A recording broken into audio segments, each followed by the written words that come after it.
माल है डुप्लीकेट, नासवान, अस्थायी, और वहां पर ऐसी ही सृष्टि है, ऐसी आपका परिवार है, लेकिन वह स्थायी। अब देखो यहाँ तो आपकी मृत्यु होएगी, डेफिनेट है, ये तो कोई ये भी नहीं कह सकता नहीं मरूं।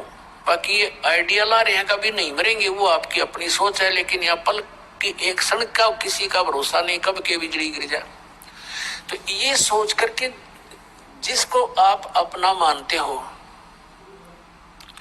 कि ये कार मेरी है, कोठी मेरी है, बेटा मेरा है, बेटी मेरी है, तो ये आपकी अपने जीव सूत्र की सोच है, यह सच्चाई नहीं है। आपकी ईव मृत्यु हो जा, आपके कहां से होगे? आपको तो इनको जन्म देने का एक मीडिया बनाया है काल भगवान ने, और अपने खाने के लिए जैसे बकरे और बकरियां छोड़ देता कसाई, वो बच्चे पैदा करते हैं, उनकी ममता भी होती है, और वो बच्चे बकरे बकरियां उनको अपना समझते हैं। दूसरा कोई बकरा उसके बच्चे को छेड़ देता है तो उसके साथ मरने मारने को तैयार हो जाते हैं, और कसाई आता है उनसे से निकाल ले जाता है।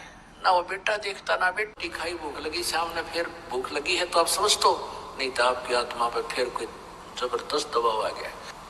पुण्यात्मा परमात्मा की महिमा को सुनना और उच्चारण करना एक बहुत ही पुण्य होता है। सुनाने वाला प्यार से सुनावे, कसक के साथ सुनावे, और सुनने वाला श्रद्धा से सुने तो बहुत पुण्य प्राप्त होता है। बहुत से ऐसे पाप हमारे हैं जो परमात्मा की महिमा सत्संग सुनने से ही समाप्त होते हैं। जैसे प्रथम बार कोई प्राणी सत्संग में आता है, वो 10-20 मिनट सत्संग सुनता है, फिर लटके लग जाते हैं, या उठकर चला जाता है, या बीड़ी पीना याद आ जाती है। सत्संग पहले क्या देखा करते हैं, खैर हम यहाँ तो पूरा प्रतिबंध लगाते हैं कि यहाँ कोई बीड़ी शराब मास्तमा को छू नहीं सकता। पहले क्या देखा करते हैं, सत्संग होता, लोग बाहर जाता, बीड़ी छुट्टे मारते, फिर आगे बैठ जाते, जो नाम ले रहे वे भी किसी औरों के सत्संगों में, पूरा ड्रामा था। तो कारण क्या है कि कबीर परमेश्वर जी कहते हैं कि कबीर पिछले पाप से हरि चर्चा ना सुहावे, और कै उंगे कै ओट चले ना और बात चलावे। जिस प्राणी के पाप घने बढ़ रहे हों, पुण्यात्मा वैसे तो पाप हमारे सभी के बहुत हैं, सभी के, और जो सत्संग में आ जाते हैं, भक्ति शुरू कर देते हैं, तो उनके पाप खत्म होने शुरू हो जाते हैं। तो क्या आप जी किसी भक्त भाई बहन रिश्तेदार मित्र को, सहेली सखी को बोलते हो कि और सत्संग सुन लो? पहले तो वो राजी नहीं होता जल्दी से, और कभी प्रसन्न हो जाता है, कहीं आप ले भी आते हो उनको, कई बार प्रार्थना कर करा कर वो शर्मिंदा कर वो कहा भी जाता है, तो आध घंटे में वो बोर हो लेता सत्संग सुन इन बातों से, क्योंकि उसने तो रागनी चाहिए सुनना, या फिल्मी गाने टनक टनक वो तो अच्छे लगे न, और वो है मन का आहार और ये आत्मा की खुराक है। तो क्या करेंगे, थोड़ी देर तो सुनेगा, फिर या तो लटके लेने लग जाएगा, या फिर अपने मित्र सहेली से कहेगा कि कितनी देर और होगा सत्संग, यानी कोई ऐसा जिक्र करेगा जिससे दूसरा डिस्टर्ब होगा भक्त, तो वो भक्त न्यू कहेगा भाई बोला मत, सत्संग सुनते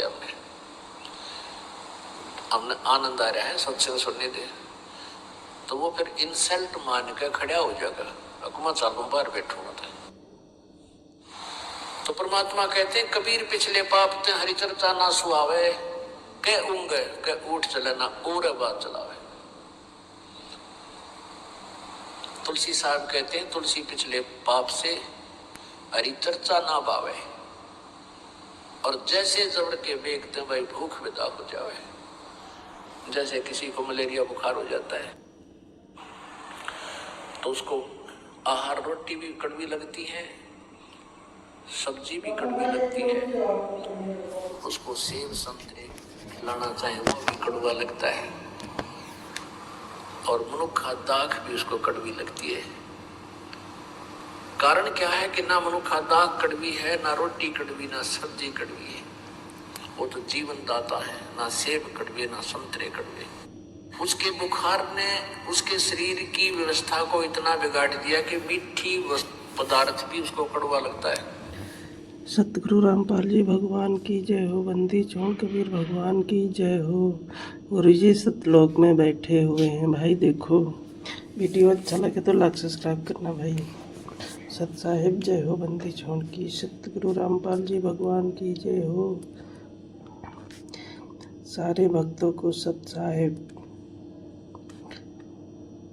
जिसको सतलोक जाना है भाई गुरु जी की भक्ति करो डट के, तभी सतलोक जा पाओगे भाई। सत साहिब जय हो। बंदी छोड़ की सतगुरु रामपाल जी भगवान की जय हो।